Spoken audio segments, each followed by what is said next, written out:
Welcome to Chit Chat Stocks. If you are a regular listener to our show, then you know that we love international investing. I'm guessing you do too. When it comes to international investing, no brokerage compares to Interactive Brokers, otherwise known as IBKR. You can easily trade assets worldwide using a multi-currency IBKR account in 160 markets, 36 countries, and 28 currencies with low fees. Compare that to your existing brokerage and its limited trading ability and high fees on foreign exchange. There's truly no comparison. Trade stocks, options, futures, currencies, and bonds globally with IBKR's unified brokerage platform. I wouldn't use any other brokerage for my investing needs. If you're interested in checking them out for yourself, head on over to ibkr.com. Restrictions apply. Interactive Brokers is a member of SIPC.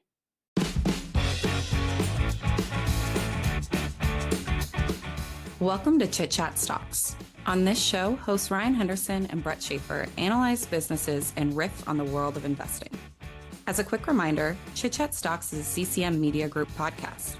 Anything discussed on Chit Chat Stocks by Ryan, Brett, or any other podcast guest is not formal advice or recommendation. Now please enjoy this episode.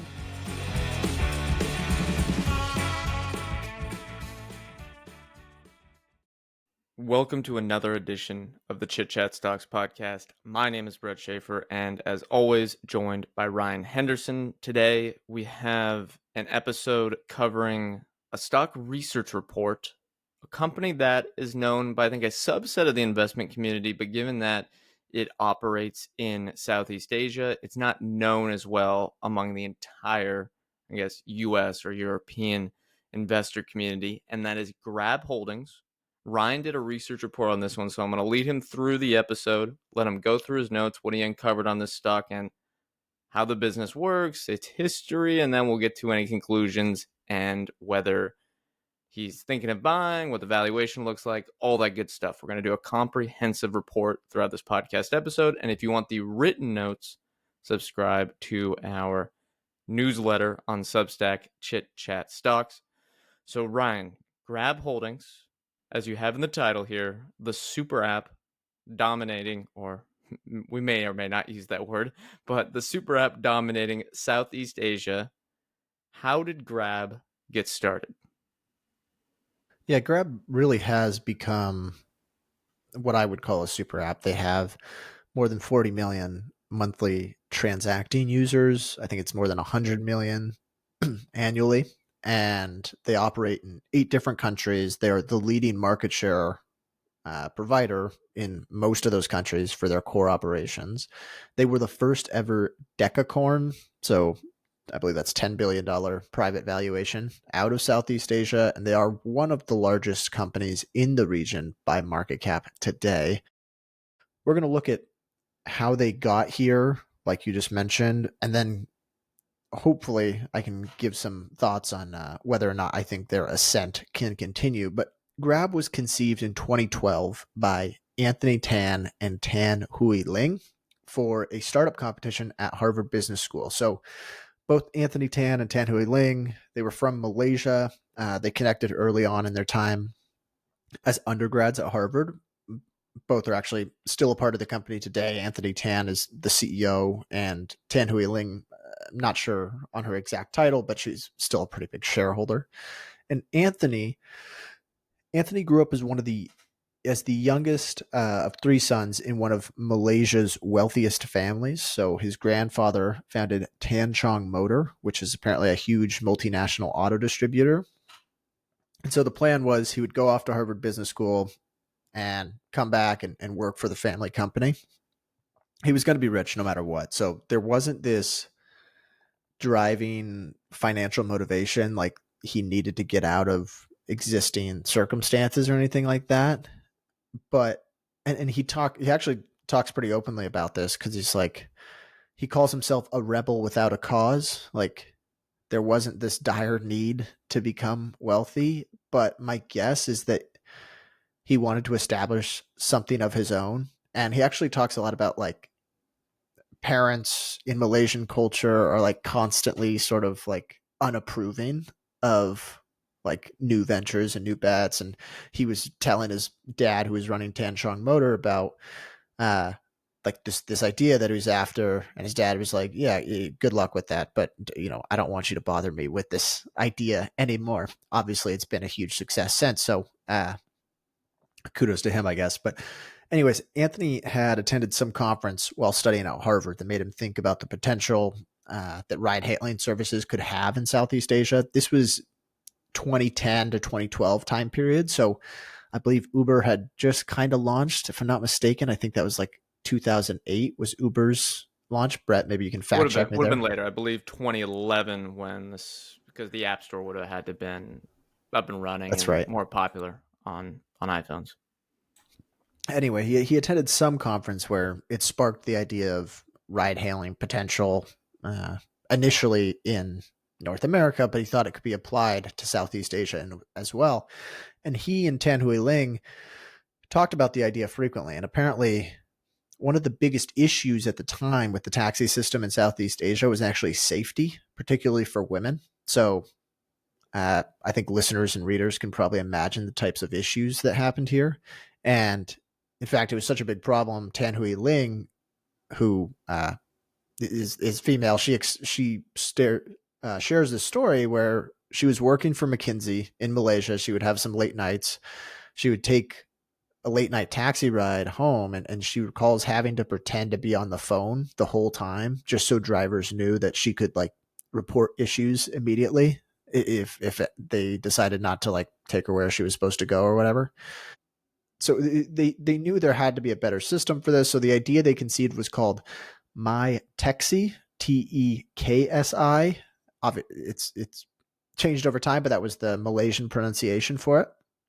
And this was a novel concept in Malaysia at the time. It was a mobile app with GPS enhancements that connected passengers with nearby taxis.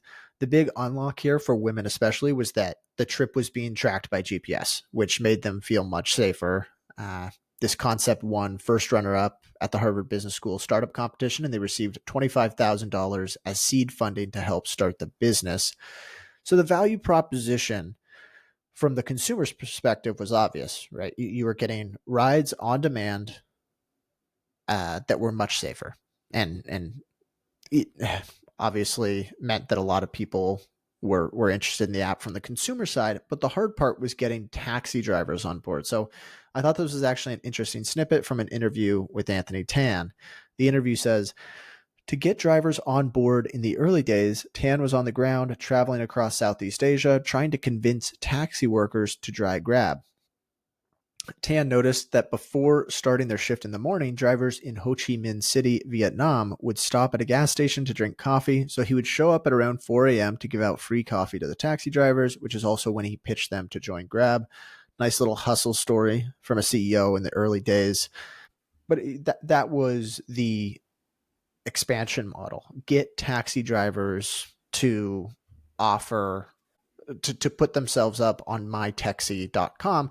They didn't have to be exclusive with MyTaxi or anything like that, but it allowed them to get greater supply of rides because people were looking for them and people were more confident in it as well. So it really boosted supply for them. They were early to the business model in Southeast Asia, so this really helped with adoption, which in turn helped with funding. And all in all, they have now raised 27 different funding rounds, including a Series H.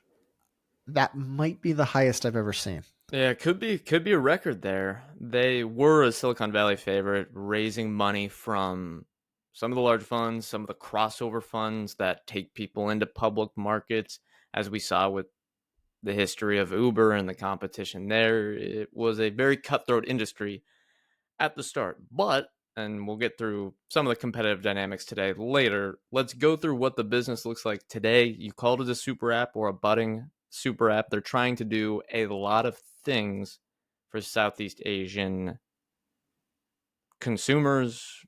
What are these segments? What matters? And what are their growth trajectories like? Yeah, and let me be the first to say I was skeptical coming into the research for this because they went public via SPAC, which has kind of become a dirty word. They raised 27 private rounds. Well, actually, the 27 rounds includes their SPAC, but they some of these heavily funded private companies tend to have a attract customers at whatever cost attitude, which I don't always resonate with as a public market investor. But today, the business model has really evolved, and the management team seems to have the right focus in terms of long-term metrics that matter. But let's go through the business model a little bit more on the history real quick. In 2013, MyTaxi rebranded to Grab Taxi, and in 2016, they shortened the name to just Grab. The shift away from Grab Taxi to Grab was primarily not because they were offering other services, but the types of vehicles that were being offered on Grab were changing. So when it was Grab Taxi, it was like you were getting a taxi. When they finally shifted to Grab, there was motorcycles, there were private cars that weren't associated with any sort of taxi organization, there were carpools. It was really evolving to a lot of different ride types, so they decided to shift to Grab. Today, those vehicles, the motorcycles, private cars, even taxis, are still a core component of Grab's mobility segment, but the business has diversified into other services, which we're going to talk about. Today, you can genuinely think of Grab as a combination of Uber, DoorDash, and Instacart in one app. And I'm leaving their financial services segment out of it because there's like a million analogies you could have thrown in there. But for the core mobility and delivery services, you can think of it as Uber and DoorDash and Instacart for the Southeast Asian market. And I break the business into three segments. There's mobility. Well, I don't break it. The management team breaks it into three segments. There's mobility, deliveries, and financial services. I'm going to kick things off with mobility. This is their largest contributor to earnings, and it's very comparable to Uber in terms of how the app functions. So this isn't some novel concept. It's pretty easy to explain. There's this massive supply of drivers in each market, more than 5 million driver partners in total. In a couple of their markets, they are the largest employer. And they single-handedly impacted the employment rate in some of these countries, or the unemployment rate. And users can select from a variety of on-demand ride types. So there's Grab Car XL. There's, think of your experience on Uber. It's very similar. There's Grab Taxi, which is like metered pricing.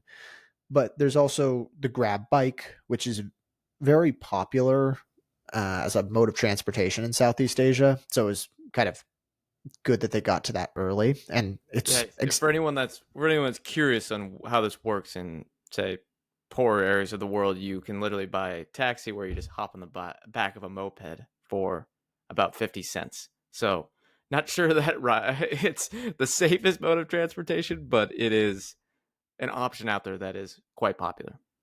Right. And it seems like a funny thing for people in North America, myself included, to just hop on the back of a bike. But when you're weaving through busy cities and you don't have that far to go, but you would prefer a bike ride as opposed to walking, it can be kind of a quicker form of transportation. One big distinction, though, between Grab and Southeast Asia broadly versus their North American counterparts like Uber is that Grab's driver partners, it's really common for them to actually rent or buy a vehicle from Grab. So this is an option in America, but that's not usually what you experience. Usually when you get an Uber in the United States, it's someone's personal car. They own it, they insure it, they take care of it, and they use it for ride sharing. This leads to a pretty wide variety of car models that a rider will experience. So, I mean, you see it all the time. You book an Uber, it could be really could be any car. And lately it feels like the quality of those cars has been a little poor, but that's kind of a personal gripe for me.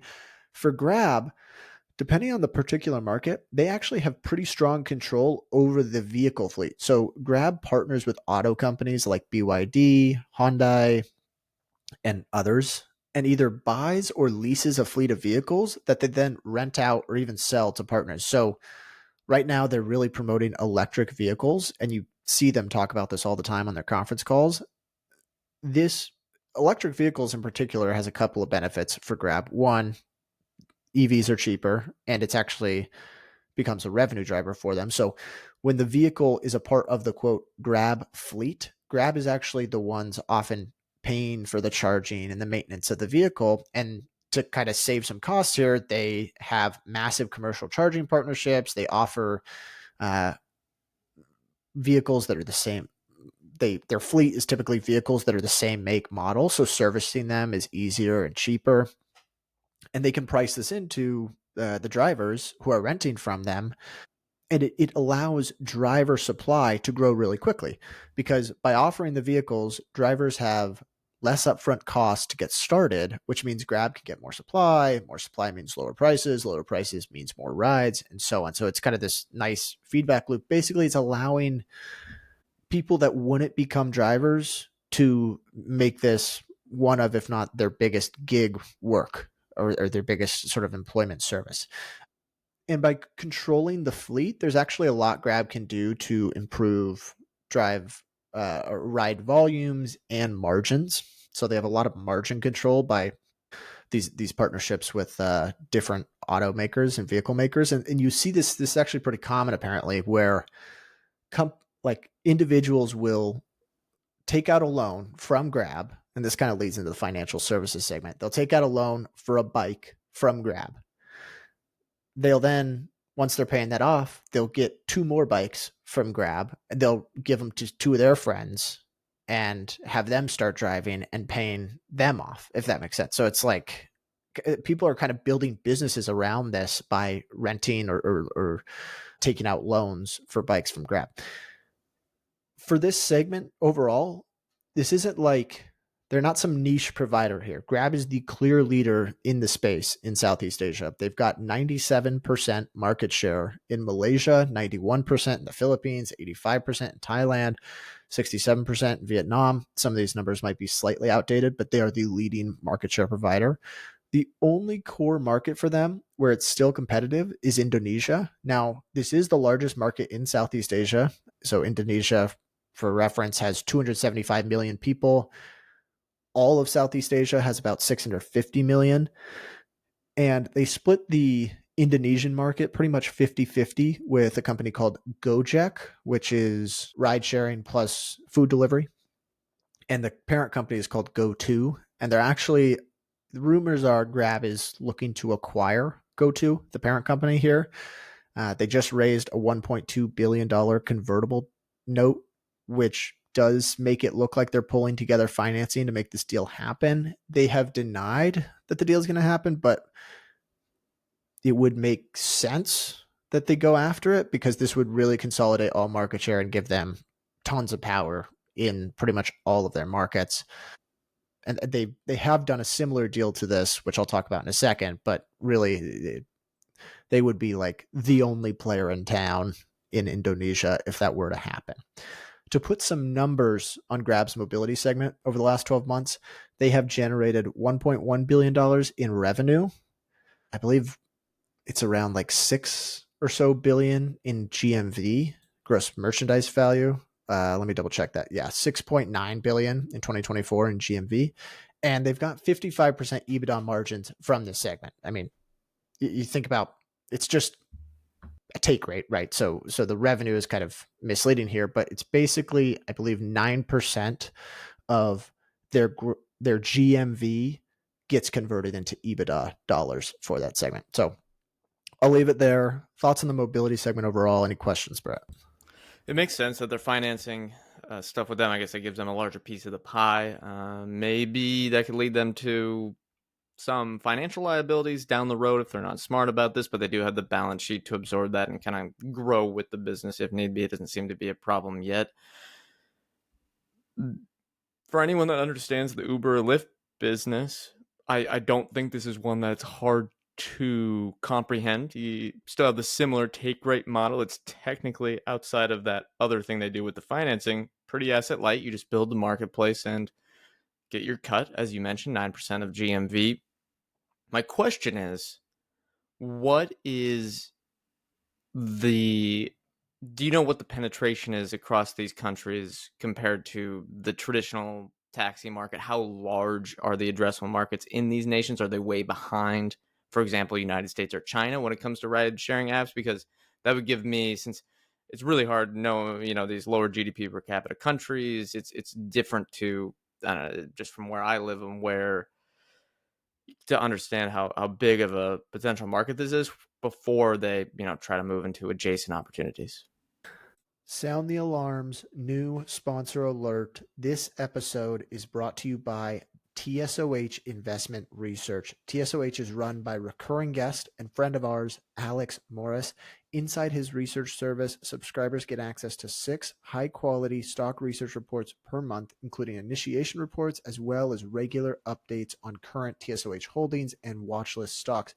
Plus, there is 100% portfolio transparency on the service. This coverage includes companies like Airbnb, Celsius, Roblox, Netflix, and many others. TSOH is a premium research service. If you are serious about investing, this is like outsourcing a professional analyst. We read his write-ups every week, and to be totally honest, I lean on him for quarterly coverage on many of the stocks I own. If you are interested, head on over to thescienceofhitting.com. The link is in the description. Again, that is thescienceofhitting.com. Yeah, I don't have exact figures for Grab versus like the taxi system, but they report they've gotten to basically 44 million monthly transacting users. The overall Southeast Asian pie is 650 million That's roughly. total population. Yeah. And digital penetration overall is not as high as North America. And you actually see that sometimes. We're going to talk about this in a second. They'll provide smartphone financing to get drivers on basically using their apps. So it's everything I've seen says that there's a lot of room to grow overall like awareness for this type of service and grow the people that are regularly on it. And they've been really, really pushing towards lower cost rides to make it more accessible to everyone. You see this with now, I think a third of they offer like saver fare, which is like the cheapest possible ride. And that's become now a third, I think, of their booked rides. So, and they talk about this like basically we're willing to sacrifice margins in the short term to get more people using the service, and they want to be a lower cost provider. They want to lower their prices as much as they can by increasing supply so that they can get more and more people using the service. The affordability is part of the what's holding them back from, I think, increasing their transacting users is just whether or not people can afford to take regular rides every day. 100%. That would be my one concern is if you're looking at, say, 40 million users across Southeast Asia, I would ask, given that, and I just kind of looked it up as we were talking here, the GDP per capita of these countries. You have Indonesia, just under 5,000. Thailand, actually, I think probably the highest at 7,000 per year. Are there that many people over, with, say, an existing Uber type service that how many people over 40 million could technically afford this on a regular basis and be a valuable customer? So I guess I understand why they're going into these areas, but doesn't mean that not everyone uses Uber or Lyft or what have you in all these markets. Let's go through some of the other services, though, what they're adding on here to try to expand their total addressable pie. And the first one you have here is delivery. Yeah, Grab delivery is similar to DoorDash and Instacart for those in North America that use those services. Basically, users can buy food or items from restaurants and grocery stores, and a driver will pick those items up. The market here is large. It's bigger than mobility in terms of like overall GMV, as you'd probably assume. You're buying food in addition to actually delivery services. And Grab is the number one player in all of their markets except for Vietnam, where it's number two. And I think there's kind of a local company there that's done pretty well, but they're still growing share overall. And beyond just taking a cut for facilitating these transactions, Grab has actually become pretty involved with the merchant side of things. So they offer a variety of financial services to, like, when you hear them talk about the delivery segment, they talk about onboarding merchants. They really want to get as many merchants online as they can so that they can increase, instead of ride supply, they're increasing like the SKU count, the number of items on there, the number of different meal types on there. And so they offer services to them. There's like working capital loans for merchants. They offer invoice financing. I think they even have a point of sales system as well. And then the other element here is they actually got into the merchant side of things themselves. So in 2021, Grab acquired Jaya Grocery, which was a large supermarket chain in Malaysia, and they've acquired some smaller chains since to help expand Jaya's footprint. What do you think of this? I don't like. I don't like it at all. You're Yeah, going initially for yeah. I was certainly suspicious looking at this early on. My guess is that they did this to increase SKUs available on Grab. Like maybe they weren't getting enough merchant supply for this to really work. So by buying Jaya Grocery, which isn't like, it's not some massive chain, but it was like 40 plus convenience stores initially. So it's not like completely affecting their business model, I guess. And like their financial statements aren't totally different, but it did increase the number of SKUs, and so far it seems to have worked in terms of delivery GMV has grown at a really solid pace. Today they generate far more.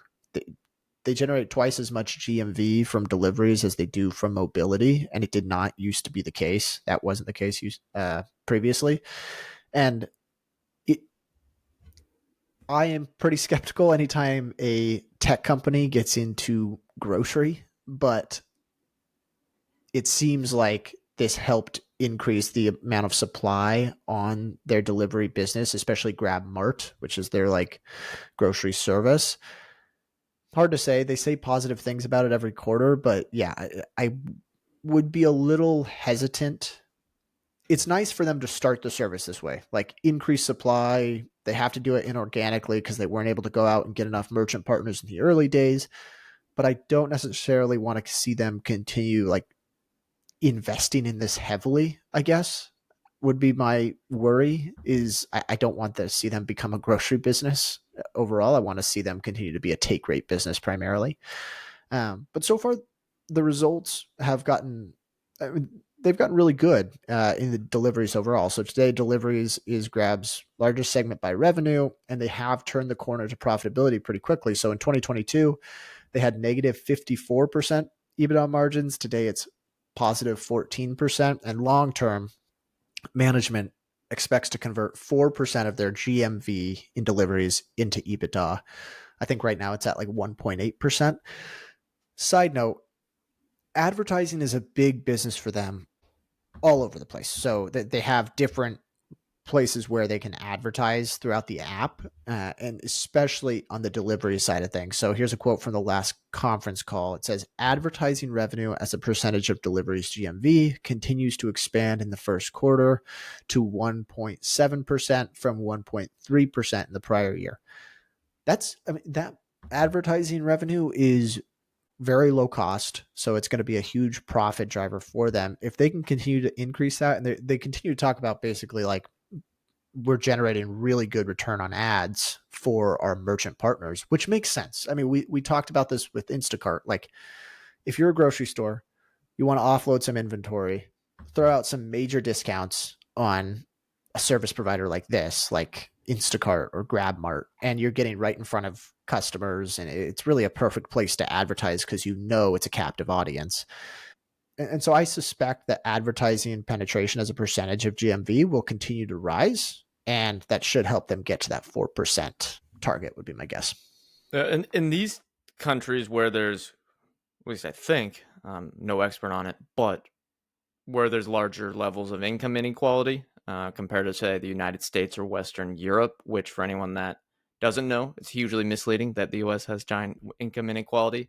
But that's besides the point. In these markets, these type of businesses, which is food and grocery delivery, can work much better because there's a lot of people that are interested and it gets them higher incomes to become drivers. And there's also a lot of people on the other side of the marketplace that can afford these services. So seems like a promising business. Not surprised that it is profitable and doing, well, I guess Instacart and DoorDash. Actually, I'm not sure if DoorDash is profitable, but it seems like they're doing almost better than some of these other ones. And again, it makes sense. You have the huge fleet of moped drivers that can drive around to deliver this stuff to people. Yeah, I think generally when you're just such a market share leader, there's a lot you can do, a lot of levers you can pull to A, increase margins, but also B, like take margins down if you want to increase volume. Like we talked about the saver fares. Saver fares are especially popular with deliveries. They can become, in the early days, you don't want to be just, well, even though they did this, they were really subsidizing rides just to get people on the app. Now they can kind of pull that lever again and not have the concern of, okay, I'm going to lose out to competition. Like if they want to decrease prices or cut margins on certain drive or ride types, they know it's going to be likely accretive to volumes overall. Makes sense. Okay, what is the third pillar, and what are your thoughts? And this seems to be a little different than the Uber and DoorDashes of the world, so maybe we have to go through on kind of exploring whether this is a good business model for them. Yeah, so financial services, there's a lot to unpack here, but this was actually similar to why they started ride sharing in the first place, where Grab initially got into financial services for safety reasons. Apparently, in the early days, drivers were often paid in cash. And I'll also mention that overall, these are still heavily cash based societies. I don't know the exact split, but you don't see as much like card or digital payments penetration as you do in more developed or Western markets. So that might bode well for them in terms of like just an overall tailwind for financial services. But so drivers would hold a bunch of cash basically in the early days. Usually it was a day's worth of cash because they're making all these rides. They don't have time to go put it in their safe or whatever. And so this made them, as you can imagine, easy targets for theft. So Grab launched Grab Pay. I don't remember what year this was, but it allowed for cashless transactions. And this actually was sort of the spark that led them into the payments world. So while it started as a simple rider to driver payments, Grab has moved into a whole world of financial services that I'm going to talk through. I cannot go through all of these in a single hour long podcast in any depth. So I'm going to name some of them and then we can talk about what I think is important. So Grab offers e-wallet, a rewards program, Grab Pay card, buy now, pay later, smartphone financing, driver cash loans / incentives advances, merchant working capital loans, merchant invoice financing, driver insurance, consumer insurance, cash management, and now they've become like a full-blown bank, which we'll talk about in a second too. I'm probably missing something in there as well, but the three categories that I think are the most important here are payments, banking, and lending. So the payments business is fairly straightforward. GrabPay can either function as a prepaid wallet where you load money onto it, or just as a pass-through payment method where it's linked to like a credit or debit card. They offer rewards on it too. So if you are like a regular user of Grab and you constantly buy deliveries or you constantly take rides, it makes sense to use GrabPay for this. And as you might assume, GrabPay just takes a small fee from each transaction. And then on the banking and lending side, this is where I start to get a little hesitant. So they are turning into a full-fledged bank. In 2020, they got a digital banking license in Singapore through a partnership with Singtel. And then through that same, I think it's a joint venture, they got a banking license in Malaysia under the name GXS Bank. So far on the deposit side, things look really good. This quarter, they reached $1.4 billion in customer deposits, which is up from $479 million last year. So they've tripled deposits in a year, largely because they're leveraging the Grab ecosystem. And they can say, like, they can do high interest cash accounts through GXS Bank, and they can promote that on Grab. And there's, all the different kind of cross sell stuff you can do with consumers. But here's where I hesitate. They have grown their total loan portfolio from $196 million to $566 million in 2 years. And this portfolio is full of all different types of loans, like the ones I mentioned above. There's the smartphone financing, the merchant loans that they provide. There's loans for motorcycles to drivers. There's the list goes on and on. They provide a number of different longer term loans as well as micro loans. Now, they do give us the sort of standard context around it. So one quote from the last conference call was, "We continued to maintain a prudent stance on credit risk with 90 days non-performing loans within our risk appetite."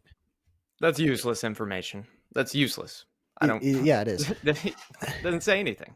What's your credit risk appetite? Yeah. And also, it's like it's a lagging indicator, right? I mean, when things are always things can be good for a bank until they aren't, right? Like if you get some sort of a big recession or a really difficult interest rate environment or something drastically changes, like how do those loans perform? I really have no idea. And that's where I get really cautious is new banks. And by new banks, I mean NEW, not like New Bank, the Latin American company. New banks that are growing their loan portfolio really, really quickly. It worries me because it's like, how much history of underwriting do they have? Like, how much experience in the underwriting segment do they have? Have they endured any sort of big event in the past to know whether or not these loans will hold up in an adverse environment? So it's frustrating just because I don't know what this is going to look like in 5 years. And B, analyzing a bank is very different than analyzing a tech company, especially like a ride sharing app. And maybe that's why so many people just kind of have discarded Grab as throwing it in the too hard pile. But I just, yeah, it throws a wrench in things because there's a lot of uncertainty around operating a new bank. Yeah, especially in economies we've never been to. We don't know much about the consumer landscape, what's going on the ground. It is one thing to invest in a bank in the United States or the country or where you're from, but investing in one internationally, that's something that, I mean, I think banks are my favorite type of thing to invest in, even in my home market. Going abroad, that is much tougher than analyzing, oh, they have a lot of users, a lot of GMV, they're doing advertisements, and what have you. That's easy to understand. And you can kind of go, oh, well, through the market cycle, that should be fine. It's an asset light business to a point, although they're doing, buying the vehicles and buying these grocery stores, which is kind of another thing that you add in there. Now, Ryan, or what do you want to add there? Sorry. I will say they maybe have a leg up relative to some other lenders in that they have clear visibility into how much some of their borrowers make, right? They can see, okay, this guy does 8 rides a day at this price. Here's how much he's making. Here's how much he could potentially pay out. And I think they actually have like, I'm not 100% on this, but I believe they can just deduct it from their bookings from the day. Like they can basically make it auto payment. So if someone's got a loan out on a bike from Grab and they're doing 20 rides a day, maybe a certain percentage of that volume every day goes straight to the loan. However, that doesn't mean these loans are bulletproof. Yeah. Yeah, it's just a lot of stuff. So the question is, and you wrote it in here, is Grab Holdings trying to do too much? All right, folks, if you are a regular listener to Chit Chat Stocks, then you know that we use Fiscal.ai, formerly known as FinChat, daily. Fiscal.ai is our complete stock research terminal. It's where we have our investment dashboards. It's where we create financial charts. It's where I read all the transcripts for conference calls, sell-side events, shareholder meetings, and it has Morningstar's high-quality reports on more than 1,700 companies. It really is the complete research platform for stock-focused investors. If you use our link, fiscal.ai/chitchat, you will automatically get 2 weeks of Fiscal Pro for free. And if you find that it's worth upgrading, which I think you will, you'll get 15% off any paid plans with our link. Again, that is fiscal.ai/chitchat. The link will be in the show notes. My gut says yes, they are trying to do too much. And I'm a big believer that for public companies, focus really matters, and that when a company starts to spray its people and resources across too many bets, it can lead to, sometimes it can lead to degradation of the core service, and it can make it even confusing for consumers. But the other concern is that it's just wasted expenses. They are not giving their all to every small bet that they have here. And so a lot of them are going to end up being money losers. However, I will caveat that by mentioning that most of these bets, not all, but most, are solving existing problems for their current customers. So let's take smartphone financing as an example. By helping potential drivers buy a phone, Grab is able to attract more drivers who can then offer more rides and use more Grab services such as Grab Pay. And this helps also give a read to the creditworthiness of those drivers for other lending products potentially down the road. So that to me isn't them just going after a new market purely for like expanding the TAM. It's just solving clear problems that help grow the rest of the Grab business. Not all of their other bets I would describe as that, but most of them feel like logical next steps. My only it would be one thing if they were just doing this with a banking partner, like not taking on the credit risk themselves, but they are. I mean, they want to become a bank. You've seen that with their banking licenses that they've acquired. So yes, I do feel like it's maybe taking away some focus of other services, but I haven't seen any sort of lapse in quality or performance from the other divisions. And they seem to think that they can get profitable by the second half of next year. If you're a shareholder, I think you really got to hold them to that. Yeah, and if again, I know the Latin American market more, but if there is an opportunity to build a neobank in some of these Southeast Asian countries, maybe that is a huge market opportunity for them. The thing is, it's just risky. It's two different core competencies and they overlap a bit, but I would say more of that for the payments one. Yeah, it would be interesting if they could partner with a bank that has experience lending over long periods of time. But that leads us here to, you talked a little bit about competition, but the competition and the overlapping stuff here with, and the two companies that come to mind, I know you mentioned one in the title here, Uber. What happened to Uber in these places as they tried their international expansion, and how much, because I know this is a very popular stock, how much do they overlap or not with C Limited? Let's start with Uber. So why didn't Uber win in these markets? It wasn't for a lack of effort on Uber's part. They invested heavily to try and win in all the Southeast Asian markets, if I remember correctly.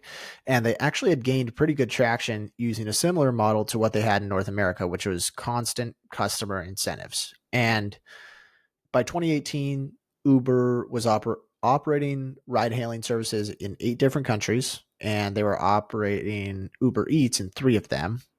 However, they still didn't have a dominant position in most of these markets the way that they did in like North America, for example, partly because of the success of Grab, but they were in price wars. Like it was back to those like VC backed days where you would get like free rides from Uber all the time, free meals from DoorDash. You remember those as consumers? They were in a price war and an incentive war with Grab. And if you think back to that time for Uber as well, it was a bit of a transitional period for the company. So Kalanick had stepped down as CEO. Dara had taken over. The company was Uber specifically and Grab was hemorrhaging money and they were planning to go public. So I think Dara really wanted to clean up their financials and kind of rein in the focus. But also SoftBank and Didi were major investors in both companies. And they say they didn't have any involvement in a transaction that I'm about to talk about, but I think they probably did, and they didn't want these endless price wars between two of their own portfolio companies. So in March of 2018, Uber sold their Southeast Asian ride hailing and food delivery options to Grab in exchange for a 27.5% stake in the business. This ended up working out really well for Grab and Uber, I guess, since they still hold the stake and it's valued at 2.6 billion. Uber's equity stake, but it worked out for Grab for a couple of reasons. So one, This took out one of their biggest ride hailing competitors. They gave riders and drivers a 2-week notice that the Uber app would be shutting down and encouraged them to move over to Grab. So they likely gained a ton of drivers in the process, greatly expanding their supply, and they'd no longer be fighting a price war with their richest competitor. Two, this was actually their entrance into the food delivery space, which, as we're going to talk about here in a second, I think it could potentially become their biggest profit driver in the coming years. So prior to this, Grab didn't have any food delivery presence whatsoever. So when this deal was getting set up, they started to build out a separate app called Grab Food. Grab preloaded merchant data into the system and started automatically migrating all the restaurants and delivery partners from Uber Eats over to Grab Food, and then continuously prompted Uber Eats customers to download Grab Food instead. This to me was a huge step in Grab's progress. Anytime you can take out your biggest competitor, you're going to consolidate a whole bunch of market share. So this really changed the economics for the business in a big way. They're no longer needing to fight these price wars with their richest competitor. You have seen the margin inflection in their different business lines since this time. And when you look country by country across deliveries market share, mobility market share, it's gone from this constant battle to Grab being the winner in, I think, pretty much 7 out of 8 of their markets for both segments. And it's just had a massive impact on their financial statements. Yeah, the biggest positive I think for this company is the fact that in the core delivery and mobility space, they've turned into a monopoly in these areas. And I think the downside is, one, you mentioned the risk of going to financial services and just the unknowns for investors, but two, just adding on some of these other things like the grocery stores and things that kind of makes you go, what are they going to reinvest in? There's just some questions there. Now, what about C Limited? They're overlapping, I would think, with the financial services, but is there any e-commerce overlap? Because at its core, they're almost somewhat similar, where they're trying to get people to buy stuff from them and use their financial, personal finance products. Yeah, so I know they overlap specifically with Shopee Food. I'm not sure on the market share split.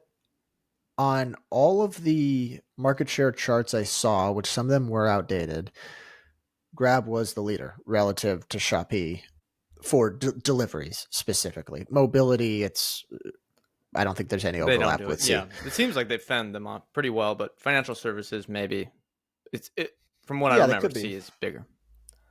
Yeah, the other part is financial services is massive, and I don't know how much Shopee and C Limited and Grab overlap specifically with some of the loan types that Grab offers, like loans for bikes and I don't know, like merchant invoice financing. Like maybe there's some overlap on some of the broader categories, but my guess is that for the specific lending niches where Grab is operating, I would guess C isn't a big competitor, but I honestly I don't keep up.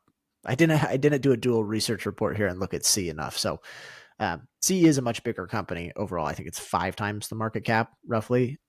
But yeah, I believe most of C's business is just general e-commerce, which isn't really what Grab's going after. With competition, the one thing you just worry about is someone entering from another area. You have the Chinese players, you could have probably not Amazon at this point, but you could have someone like Coupang trying to enter into there. It seems like Grab has a big enough scale now, but that would be the one thing with their quote unquote monopolies within this market. You could see, say, in a Singapore or some other area, an outsider coming in and saying, well, we kind of hit maturity in our area and we'd like to throw money at this one. I'd be fairly confident that Grab would hold off just because they have the local expertise, but that's probably the one thing to worry about competition wise. Let's talk financials though. How did you do the valuation work? What are you looking at? And what were your forward projections? Yeah, the valuation, it was honestly a little messy because it's hard to you kind of have to work backwards from like GMV assumptions, and then the bank kind of throws like just a big wrench in it as well. So, for quick numbers, Grab has a market cap of $20.6 billion. They have $6.1 billion sitting in cash and short-term investments on the balance sheet, which I might also add seems a little high, but I guess it's better than them totally wasting it on needless initiatives. But yeah, $6.1 billion in cash on the balance sheet. They had a huge SPAC, so I'm assuming that was a big contributor there. So the enterprise value is roughly $14.5 billion. Over the last 12 months, they earned $700 million in segment adjusted EBITDA. Pause. I see Brett's smirk there. We will talk sort of normal EBITDA, which should have good conversion to like real cash flow. But so face multiple is an EV to segment adjusted EBITDA of 18 times, trailing numbers. The questions I'm thinking about for the valuation are: one, how much GMV will Grab generate from mobility and deliveries in 5 years? Two, what percentage of that GMV will turn into EBITDA?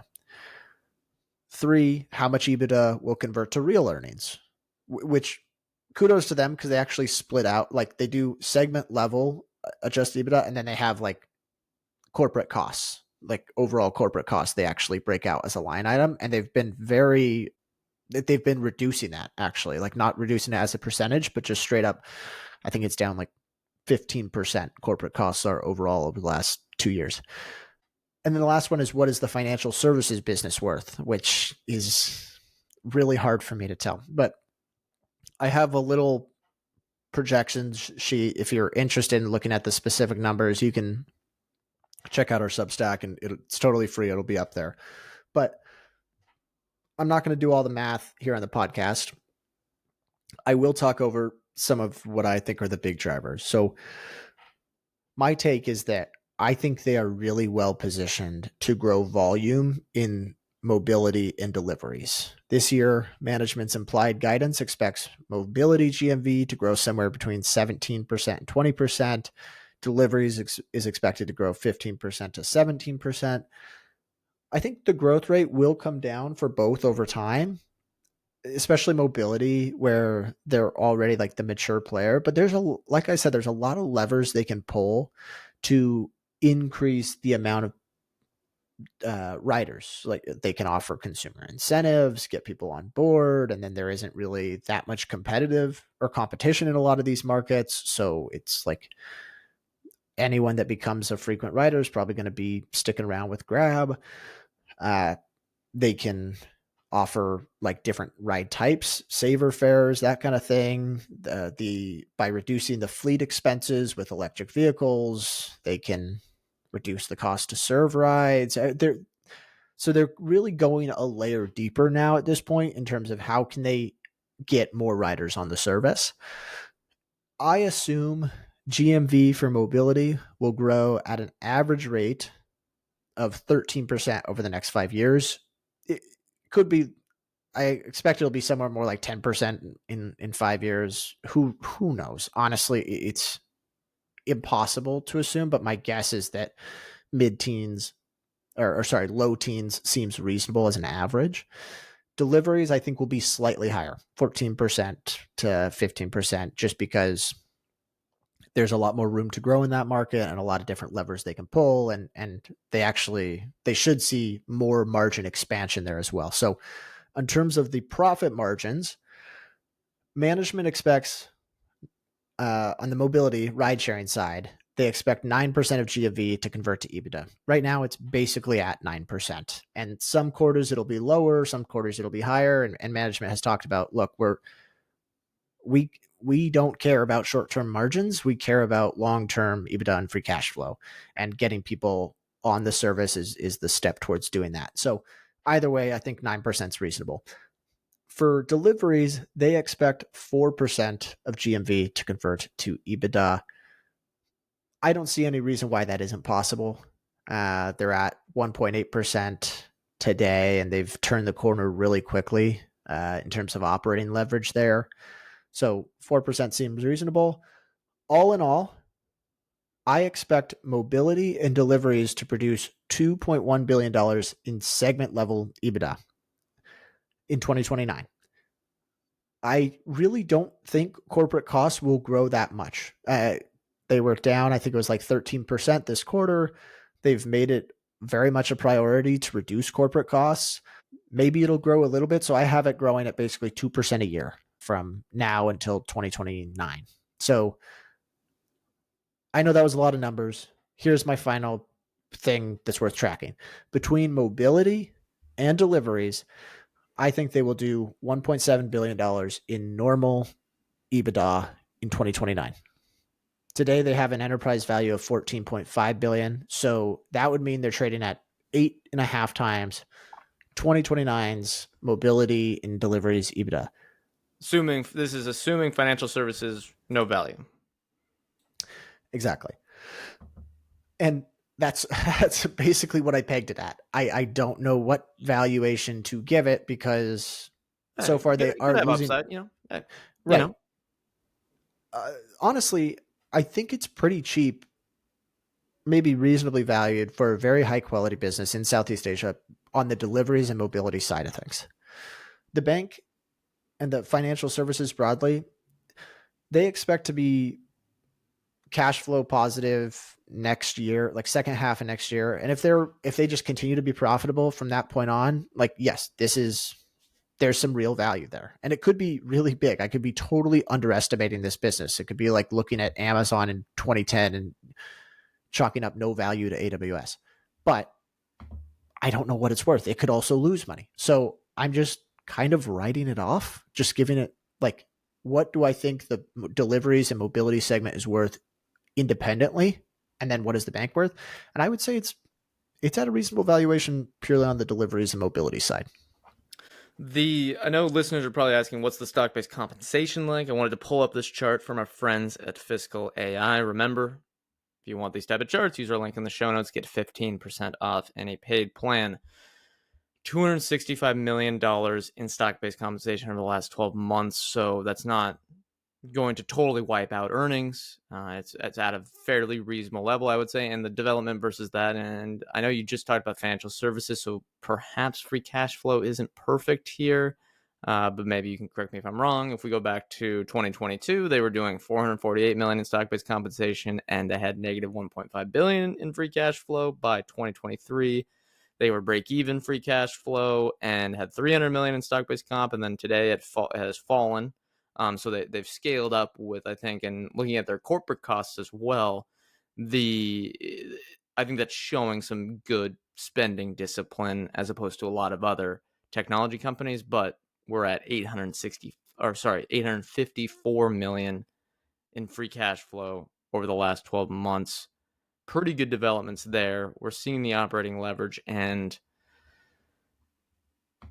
yeah, just under 2029 earnings seems, what is that, 4 years from now? Yeah, it's not, it's good. It's not dirt. I would say it's reasonable. I looked at another metric, which I think is EV to gross profit. I won't show the chart, but I think they're at about 12, which is also okay. I would say not dirt cheap, but you're definitely put in a position where you have to make some assumptions on future growth. You can't go, we'll still make money if growth goes away completely. Yeah, I'm not sure how useful gross profit is, just given that it's like the conversions to EBITDA are really high in mobility at the moment, and I suspect revenue to EBITDA will be pretty high in deliveries if they get to that 4% figure that they've talked about. But yeah, it's you have to believe that this business is going to grow for sure. There's no if growth stops, this is you're probably going to lose money, but I don't see why that would happen. Okay, one of our 3 pillars of investing is the management team. What do you think of management and the founder, Anthony Tan? Yeah, I like Anthony. He doesn't do a lot of press I tried to look for podcast interviews and stuff like that, and there really isn't a lot out there. I would say he's seems like a good CEO. He's managed the business really well so far. He's in his prime, I would think, 43 years old, and he's been running the company for, I guess, 13 years. So I don't think he's probably too fatigued as the CEO yet. He owns 3.7% of the shares outstanding and has 63% of the voting power. So this is his company, really. The big thing for me is that Anthony Ton and the rest of the management team broadly, they do genuinely seem to think long term and manage the business less for short term margin optimization and more for long run EBITDA and free cash flow growth. One good example of that is the Saver Rides. So I already mentioned this, but they launched the Saver Rides. They continuously promote Saver Rides in the app. And so far, it's been a big success. It accounts for 1/3 of delivery rides and 26% of mobility rides. These are lower margin transactions, but it opens up the amount of people who are able to use the service. The other thing, I didn't jot this down, but Dara Khosrowshahi, I believe, is the way you pronounce his last name. The He Uber is CEO, yeah, with a Uber crazy last name. CEO. He's on the board. They own, I think they might be the biggest shareholder, actually, Most likely, yeah. of Grab. That's a great person to have on your team and as an advisor, given how well, like, any sort of best practices from Uber, he has all the incentive in the world to share it with Grab. He's not going to compete with them. He's on the board. It helps their equity investment. So I think that's a good guy to have in your corner. I like Anthony Ton, and so far, for a company, they've honestly been a lot like Uber. Like, they were a huge money losing business prior to coming public. Valuation got crushed after 2022, and they kind of found religion in, let's reduce costs, let's get profitable. We have the ability to do it. We have the market share in most of our markets. Let's be let's try other things. They've probably been more willing to try other things than Uber, but in general, I think he's just run the business really well. Okay, we're coming right up on an hour. What are the conclusions here? You interested in Grab? Watch list, hold, sell, hate it, love it? What are your final thoughts on this stock? I think I'm putting this at the top of my watch list for now. There's a good chance that changes and I end up taking a starter position. The only thing holding me back would be the banking efforts. It's way outside my circle of competence. Like Brett said, not necessarily banking. I think I understand the general uh, gist of banking, but it's in a market I don't understand, and frankly, you really, if you're going to buy a bank, you really got to do a lot of digging into what you think the, like, long run default rates are going to look like relative to what they earn. Um, and I do think they're in an awesome spot to continue growing mobility and delivery volume for years to come. I mean, they are the leader there. There's a whole bunch of geographic tailwinds in terms of digital penetration and uh, rides becoming more affordable. And I think that'll just continue to be a tailwind for their business. I honestly think they could be generating 15% of their current enterprise value from cash or in cash from these two businesses alone in 5 years. If that's the case, and financial services doesn't lose a ton of money, I think you're going to get a really good return from Grab here. Okay, and if you want all the charts, everything in the notes, Ryan's going to have his report on our newsletter. The link there is in the show notes. Chit Chat Stocks newsletter, I believe, not Chit Chat Stocks podcast newsletter. It'll be easy to find. If you enjoyed this episode, if you enjoyed the podcast in general, if you're a new listener, please give us a review on Spotify or Apple Podcast. It takes 10 seconds, and it's the easiest way to help the show grow. We'll have more Wednesday episodes coming out, along with our investing power hours that get released on the podcast feed every Friday morning. So lots of investing talk coming into this earnings season. We're going to be having some fun interviews. We're going to be doing some more research reports. I have one coming out on Oscar Health in a couple of weeks. We're going to be studying a super investor. Lots of fun stuff. So Ryan, thank you for this research report. Anyone that's interested in Grab, please reach out to us. We love to discuss with other investors, but let's hit the disclosure and get out of here. We're not financial advisors. Anything we say on this show is not formal advice or a recommendation. Ryan, I, or any podcast guest may hold securities discussed in this podcast, may have held them in the past, and may buy, sell, or hold them in the future. Thank you, everyone, for tuning in once again, and we'll see you next time.